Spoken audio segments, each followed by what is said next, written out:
So that is not picking on the Democrats or the Republicans, because they both do it, both of them. And what you're seeing on the Democratic side, the infighting, is the exact same thing you are seeing that's happening in the Republican Party. I would imagine so. Right? I would hope so, for crying out loud, to be honest,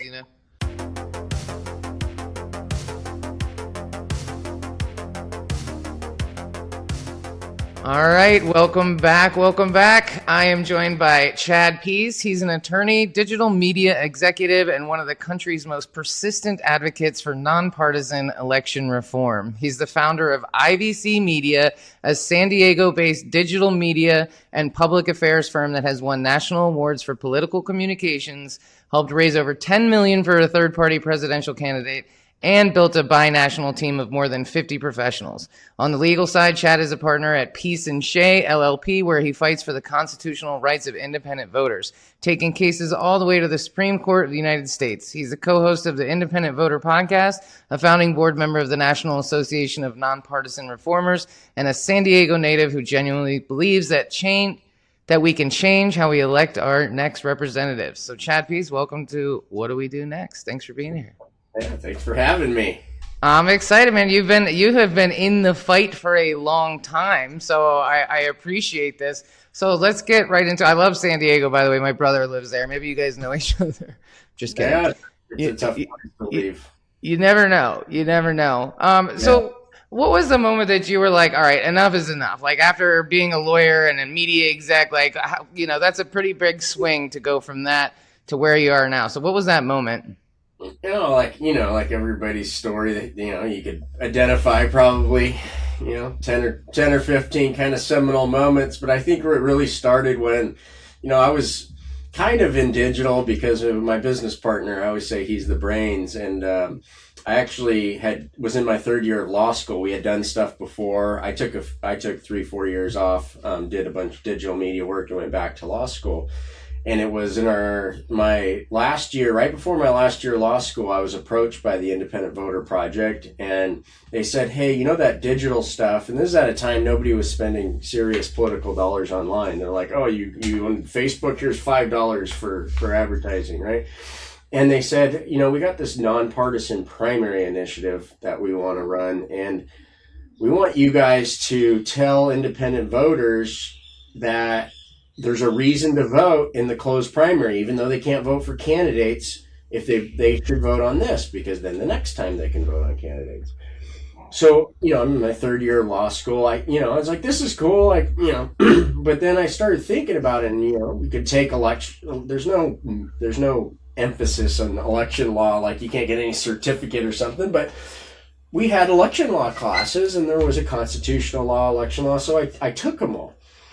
And then it was really that period of time when I'm looking at these cases in class, and you realize how revolutionary the nonpartisan primary is, right? It just sounds like, if you're not really, thinking, okay, that's nice, it's nonpartisan primary, but you think about the principle and you look at the history of case law in the United States, it's always framed between the political parties and the state, right? So if you take California's old open primary system, both parties took that all the way to the courtroom, and the decisions being made based on the question asked to the court. So it's the parties asking the question to the court, can you allow non-members to participate in our primary elections? And the court says no, because you have a First Amendment right to exclude people who are not a part of your party. Okay? So if you think about that, what does that mean? It means the parties have claimed entitlement to the primary election process. So most simply, we're asking a question just because nobody ever goes and represents the individual voters. Of course, we've had defense of voters based on group rights, right? Like African American voters, women voters, right? And those are all progression of our understanding of voting rights, that everybody deserves them. Doesn't matter whether you're black or gay or woman or straight, whatever, right? We get our rights as individuals. So most simply, our whole legal construct and what we're talking about in election reform is simply asking the courts and frankly, our elected officials a question on behalf of individual voters. If primaries are an integral stage, they're an important part of our election process, can you exclude me or her or him or anybody else from that process that we fund that determines who our representatives are because we chose, just like the parties, a First Amendment right not to join a private association, being the Republican or Democratic parties? That's simply the question, right? So that's the question we've asked the Supreme Court really 3 times now. And you can say, well, you're just justifying that you're a loser. Maybe I am. But yes, we haven't been picked up by the Supreme Court. But the last time we filed on behalf of, actually is another great story, on behalf of a retired attorney in Florida, filed a very similar case to ours that we filed in New Jersey and California. And so we filed what's called an amicus brief.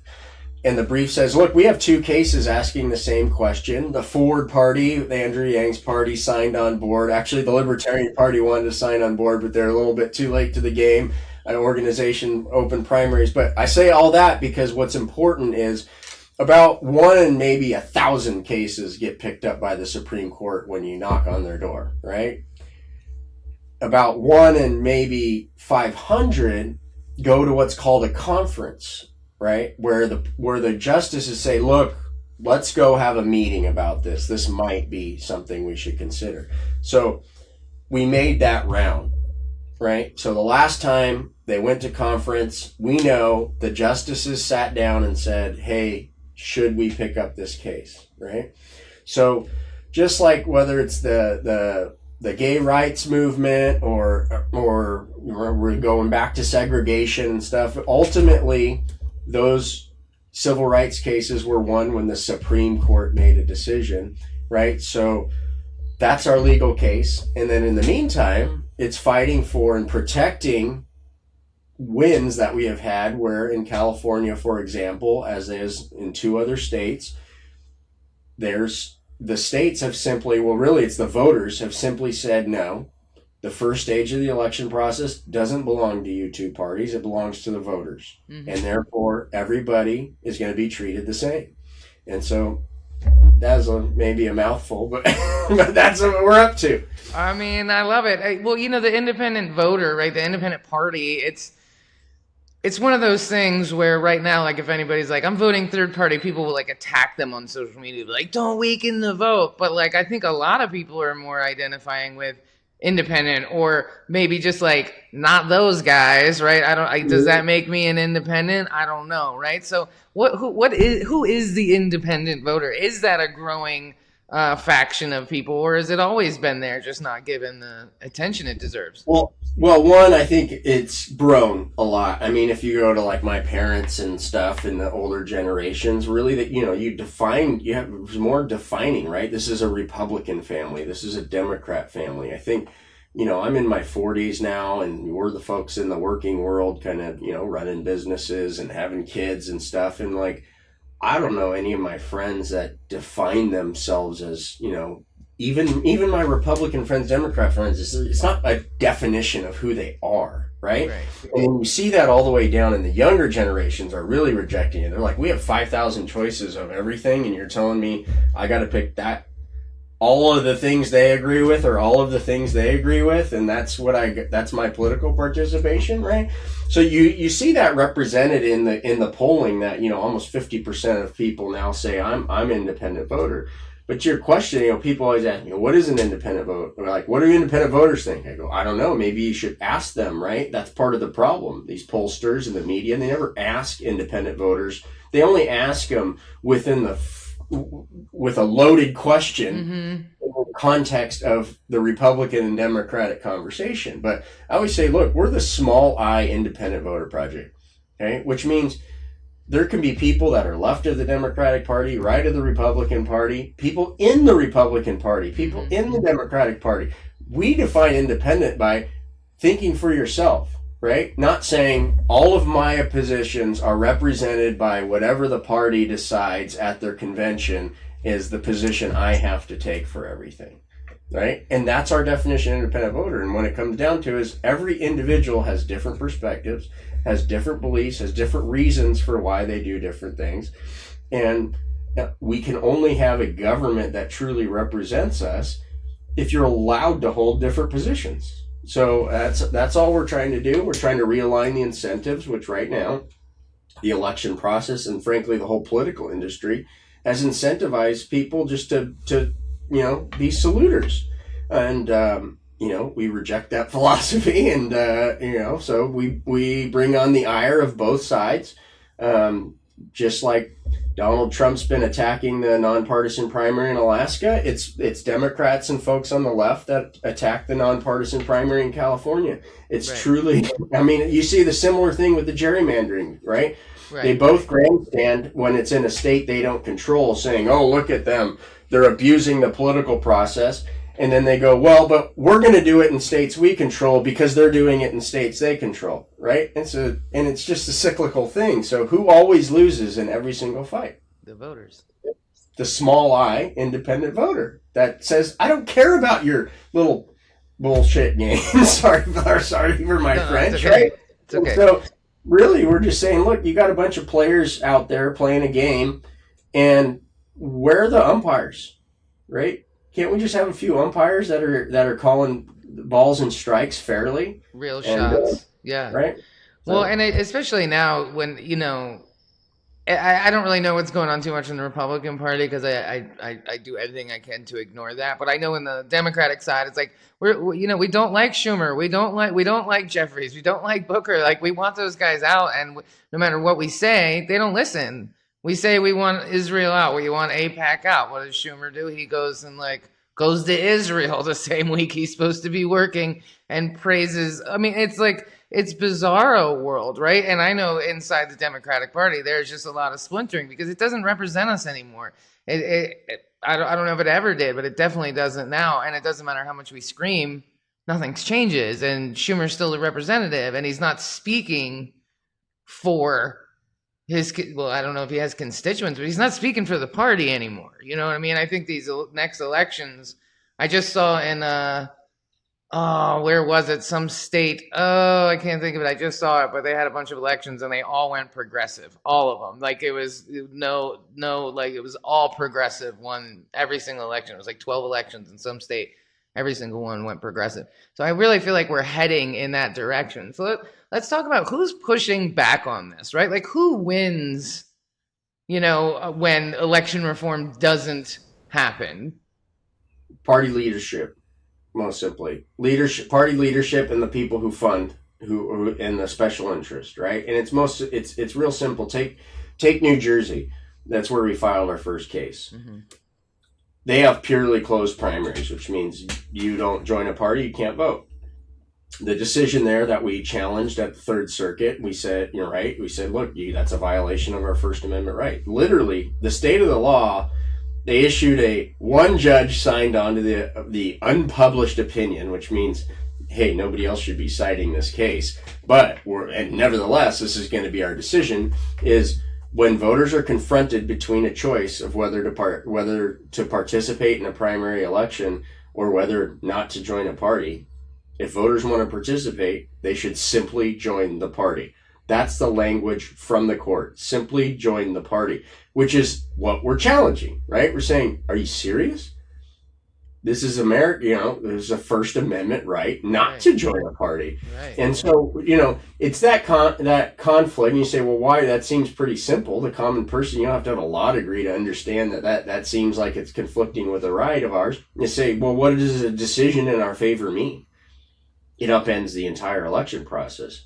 But getting back to your question, why do the folks who control the system want to keep it that way?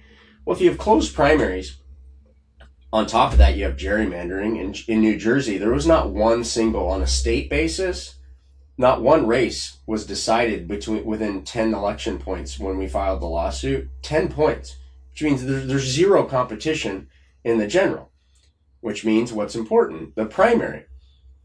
Now, I don't know, some states, they have 30, 40, 50% turnout. New Jersey's turnout's like 10% in their primaries, 10. So break that up, say it's 5 and 5, 5 in the Democrat, 5 in the Republican, and then you have plurality elections, okay? 3-4 candidates. You can win a race with 3% of the electorate because there's no general, it doesn't matter. So if you have a lot of money, Right. what do you want to do?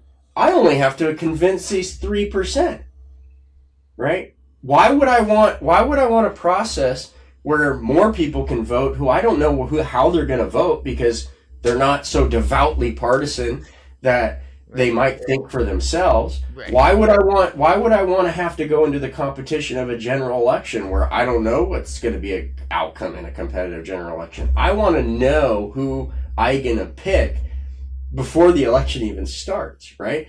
So that is this not picking on the Democrats or the Republicans because they both do it, both of them. And what you're seeing on the Democratic side, the infighting, is the exact same thing you are seeing that's happening in the Republican Party. I would imagine so. Right? I would hope so, for crying out loud, to be honest, Well, it is. And the problem is, because of the way the system is constructed, leadership has such a heavy hammer that, you people hear the term primaried, right? I'm going to primary them. Well, what does that mean? Right. That means you can take away a representative in a low turnout primary when 3% of the electorate can take them out. Like, maybe they deserve to be taken out, but let's take them out with everybody, not take them out with 3% of the electorate, right? So that's all we're saying, is that there's a very small and vocal group that really controls the levers, and it's really that's really all that matters. And you go all the way to the presidential elections. Why do 8 states matter and nobody else does? Right. Well, I'm from DC, so don't get me started. I'm like, we pay the highest taxes and have no representation. So it's like, we've been talking about statehood and all of that for a long time. So it's a right. It's a taxation without representation. We even put it on our license plates. Passed the nonpartisan primaries with ranked choice voting, and that was pretty revolutionary, right? And I point to that as one of the largest successes of the reform space. Why? Because it is a one-party city, right? De facto. Oh yeah, overwhelmingly Democrat. Yeah. Where, okay, take New York.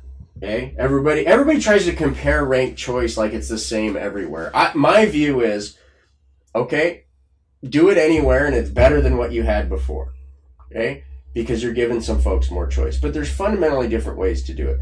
The reason why you have ranked choice voting in a closed primary in New Jersey is that was a deal struck between the reformers and the establishment that said, look, the Democratic establishment controls New York. Okay, I get it. You want more competition. You guys want to reform it.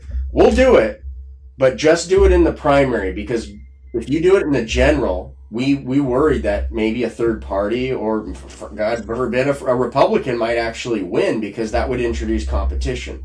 So let's limit that competition into our own primary, and that way at least we're going to have somebody that's our guy or girl win, right? What DC did was fundamentally different. They said, let's have nonpartisan primaries, so everybody competes on the same terms on the primary, and let's allow us to rank in the general election. So the party and the voters is truly agnostic. It's a level playing field for everybody. And, whether they get to the final implementation of that and they actually do it, I don't know. I actually don't know exactly where you're at right now on a municipal level, but the implementation can obviously hang things up for a while. But that's a revolutionary version of ranked choice voting. Not that others don't have some component of revolutionary nature, but, it's much more similar to what they did in Alaska. Right? And Alaska has what they call top 4 primaries. So Alaska and California are similar in that everybody's treated the same in the primary. And then in California, 2 advance to the general election to compete regardless of party. In Alaska, 4 advance, right? Now, why did Trump go on one of his Twitter rages a couple weeks ago against Alaska, a Republican state where they have Murkowski is a Republican senator, right? Well, because Murkowski doesn't do everything Trump says, right? And he's frustrated because, well, how does she survive? This is a Republican state. I should be picking the senators in this state. She's right. Well, she survives because you have a nonpartisan primary with ranked choice voting, and her incentives are not to represent the small faction of the relatively small faction of the Republican Party that will do everything the leadership says. Her incentives are to represent a broader electorate of people. And so that's how she survives, right?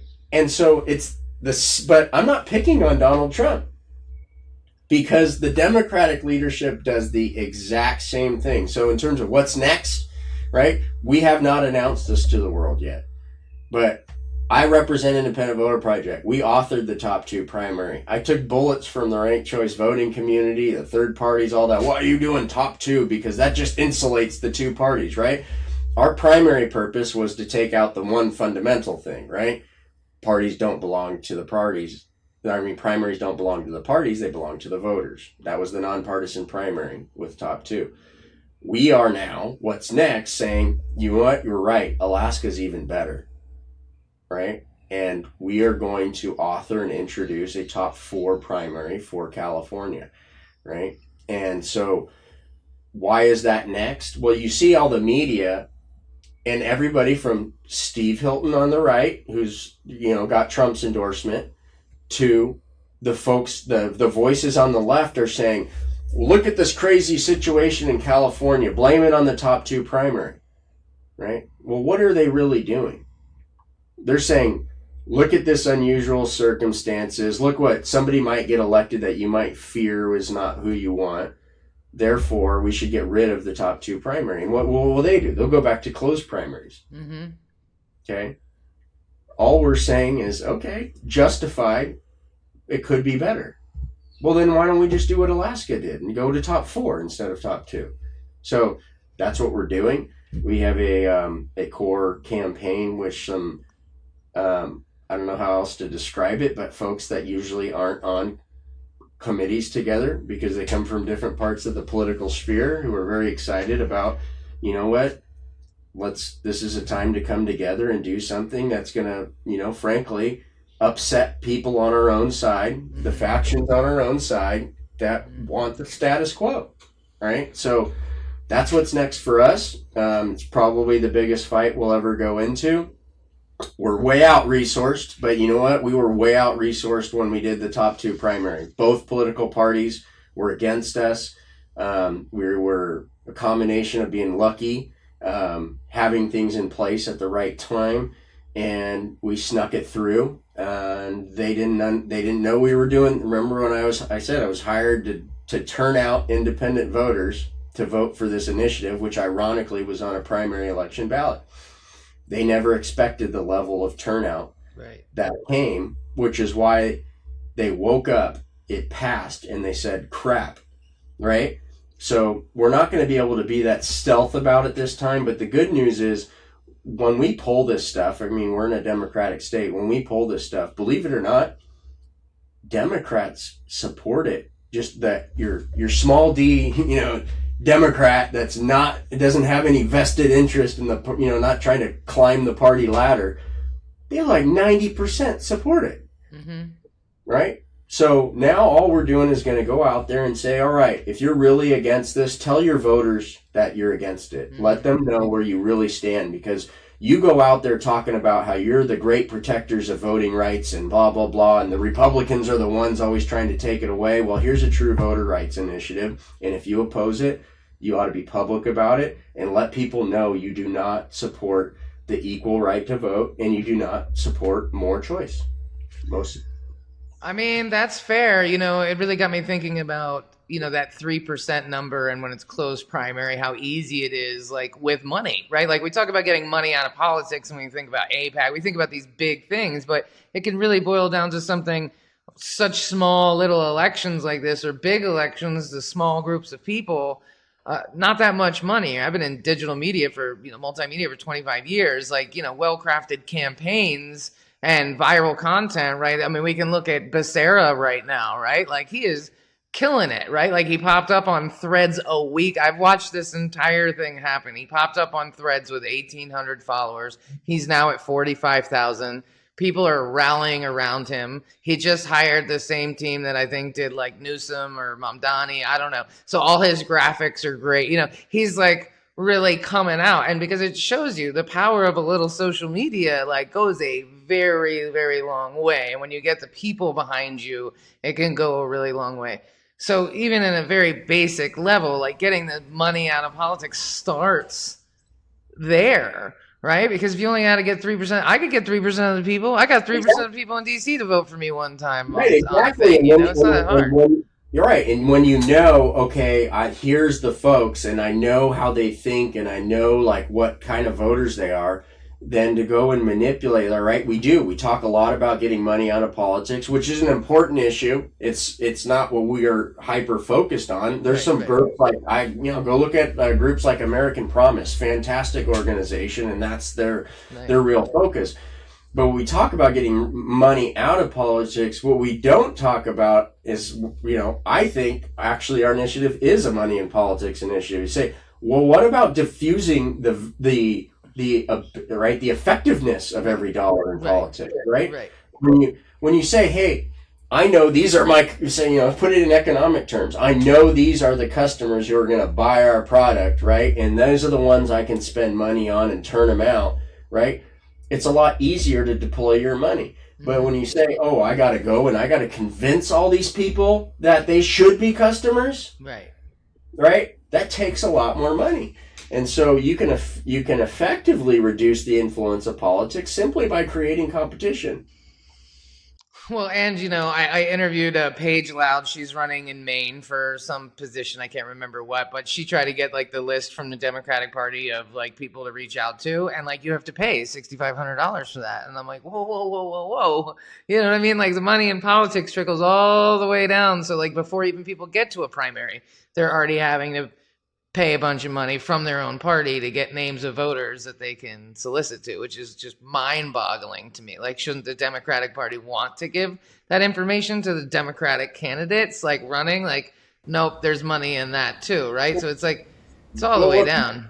What people don't understand is that within that political and the frustrations we have, you go and look at the industry of politics. Like, I'm in the industry, and I'm people in the industry consider me an outsider. People on the outside consider me an insider because I've refused to become a Republican or a Democratic firm. And that's, frankly, there aren't any others, right? And you go everywhere from the data vendors to the consultants to everybody else. They have exclusive deals with each other. They have, okay, you can work for us, but you can't work for them, right? I have been told many times by candidates that said, Chad, I really want to work with you, but they won't let me. Right? And that happens all the time. And I don't hold it against, that's what I mean. It's really hard to stay out of the, they did this and they're all, there's different shades of, people trying to make a living and working with the system that exists, right? And we're just hyper-focused on the system, right? I don't consider, frankly, I don't blame Donald Trump, and I don't blame the leaders in California for opposing what we're doing. They're working in a system. That's how they think, here's the system that exists. Here's how I increase my influence. Okay. Right. So can I say I disagree with them? Yes. But can I say I actually understand why they're doing that?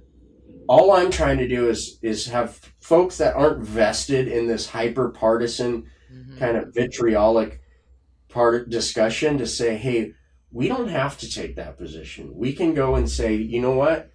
Let's just change the incentives of the entire election process, and we might have those same special interests. We might end up with those same representatives, but they will act fundamentally differently because we've realigned the incentives, right? There's a lot more good representatives in government today that might even, they may even oppose what we're doing publicly.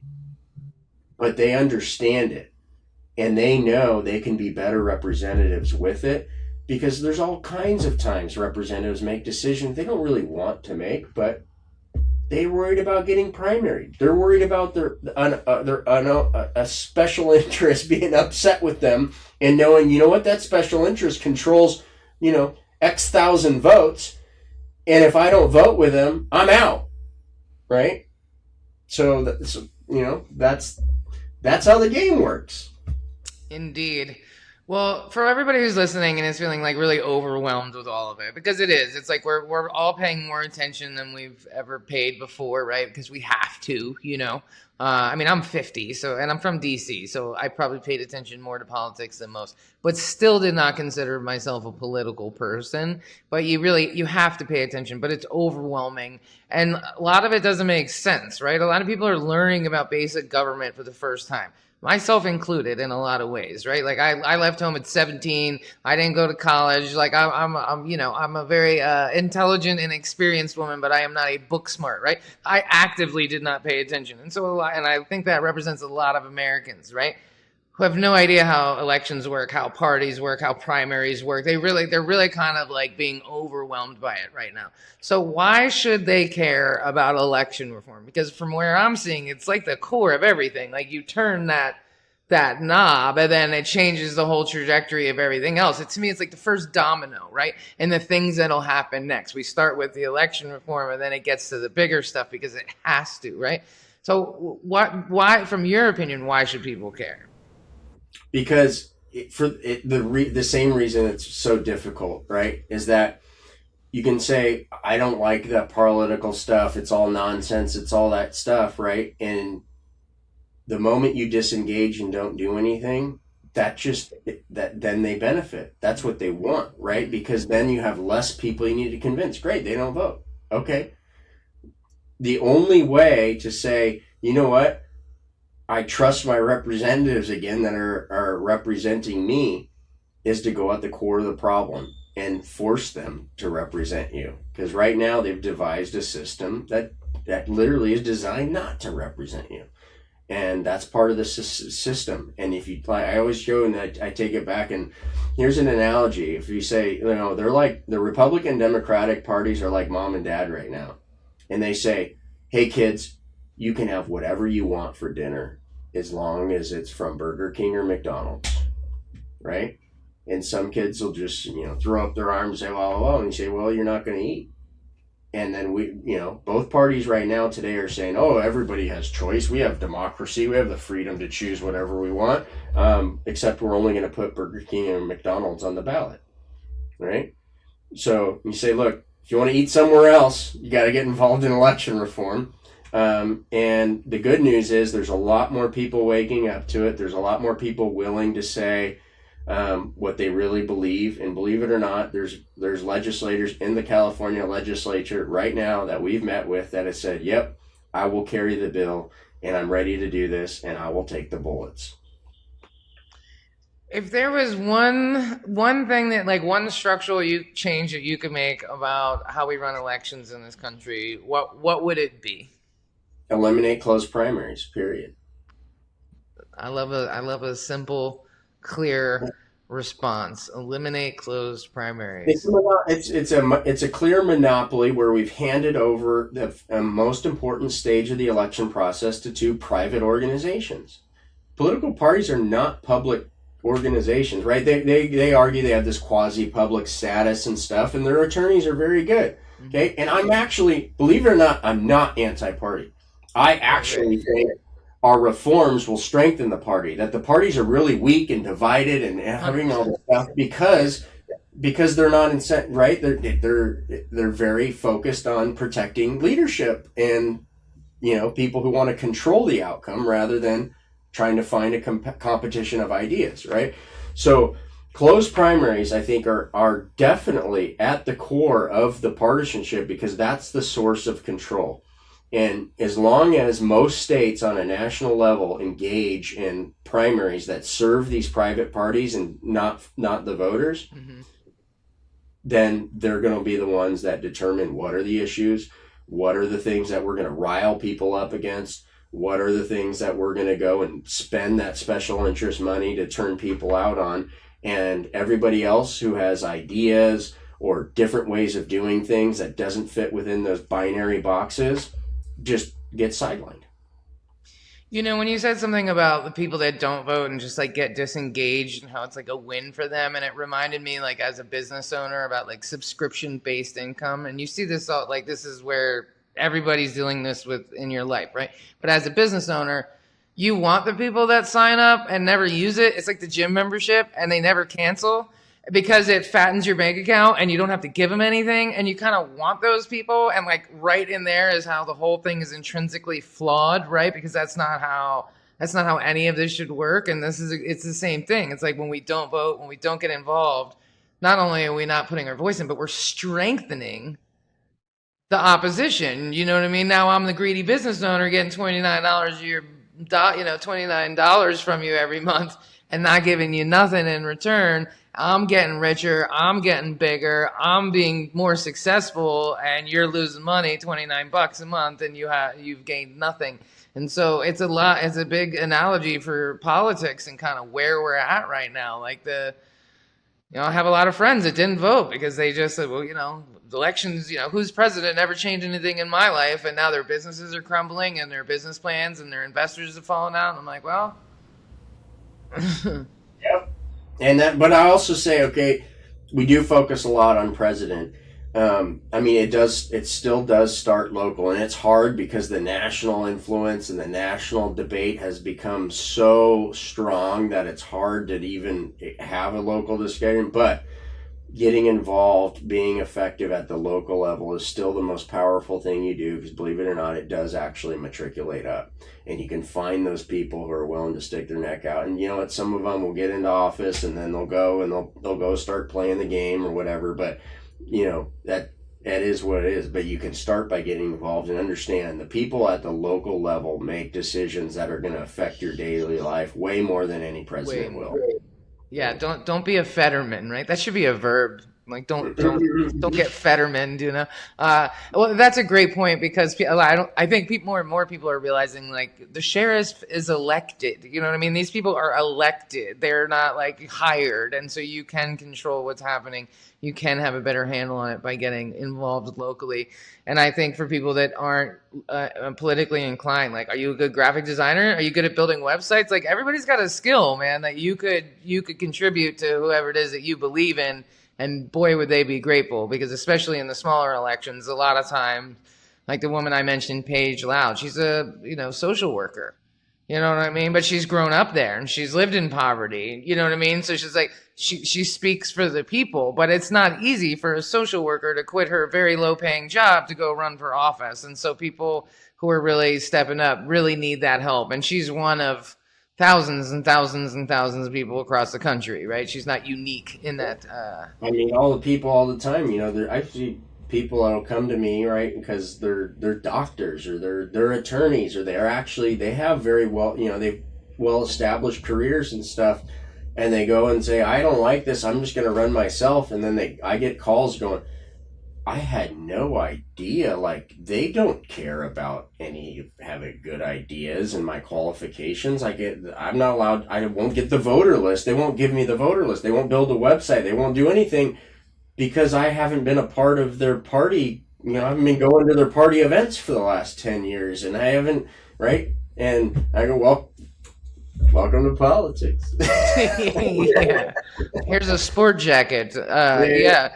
I mean, well, that's what it is. Well, I am hopeful that there's like a bubbling up right now, right? And there's definitely like a blue wave, and that's cool and all, but I think it's a progressive wave is kind of what we need, to be honest, and more people allowed to think independently and vote that way. And I think this has been a really great conversation. I appreciate the information. I appreciate full disclosure. I don't see it as a red wave or a blue wave or a progressive wave. I believe that this is truly non-ideological, and I actually think I bet you that at the core of a lot of people who consider themselves MAGA, and the core of a lot of people who consider themselves progressive, are the same frustrations, right? But Agreed. They've just found different. They've decided that this is the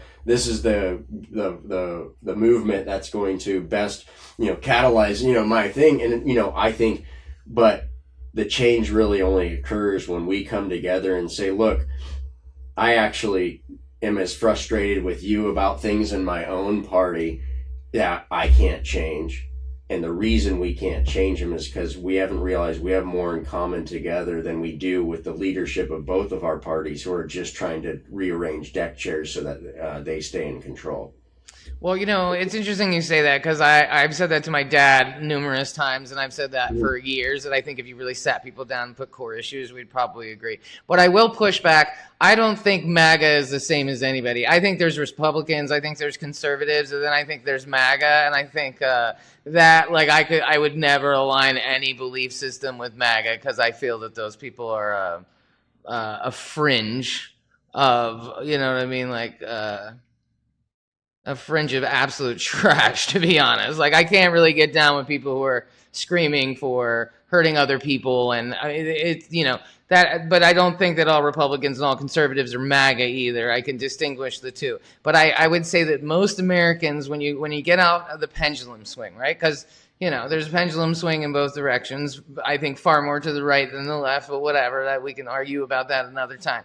But I think in the middle is where most Americans, and I think that if you really sat us down on core issues, we feel the same, but we've been highly manipulated by a lot of messaging, by these closed primaries, by money and politics, right? There's a lot of things, but I think really at the core, we all want the same thing. It's just different messaging and manipulation. So, getting rid of closed primaries seems like a great place to start. Let's have a full deck. Let's get the whole deck, not just what the dealer wants to give us, right? Just have some competition of ideas. So before we head out, Chad, what is one final message that you would like to share with our listeners today?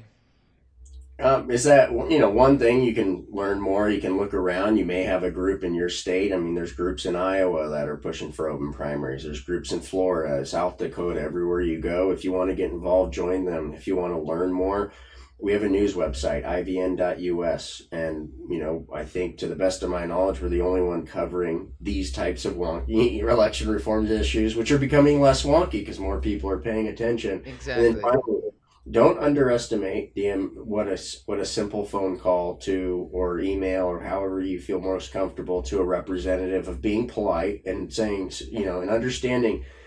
Don't get upset with the folks in the system. Focus on the system you're trying to change. Just say, hey, I just wanted you to know that I thought open primaries is a really good idea, and there's a lot of us out here that you might not hear from regularly. That can go a long way, because these people hear from the same tribal groups over and over again, right. And they hear from their leadership, but they don't hear from you. And a simple phone call, staying polite, just say, that's all I wanted to let you know, and can go a really long way.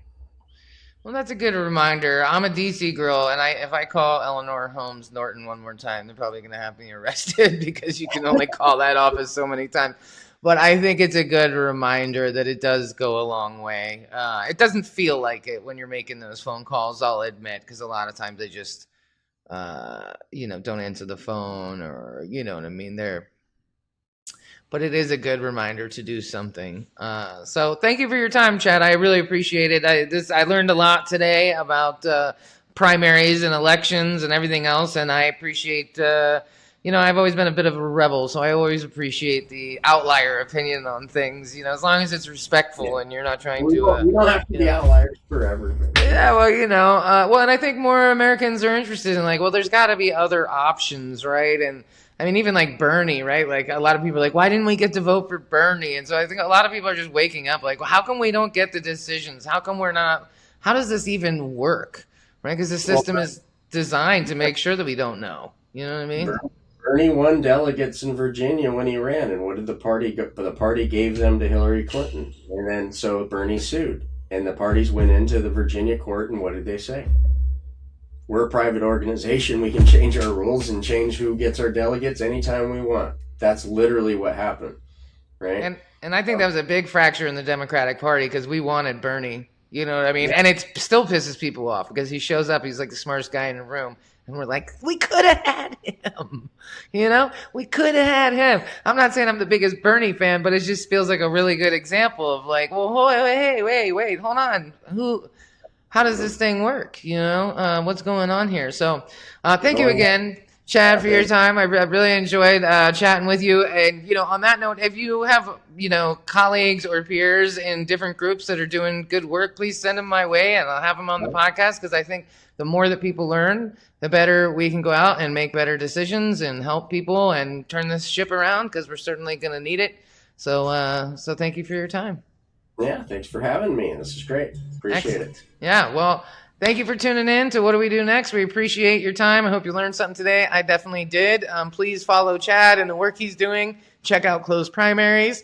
And please consider sharing this content, subscribing to the Substack. Every dollar we get from memberships goes towards paid advertising to get the podcast in front of more people. We actually celebrated 38,000 downloads this week, so that's pretty exciting. Yeah, which is hard to do. I know, because I produce podcasts for a living, and it is not easy to get people to listen to you. So thank you for listening to us. And until next time, please be excellent to each other. Thank you.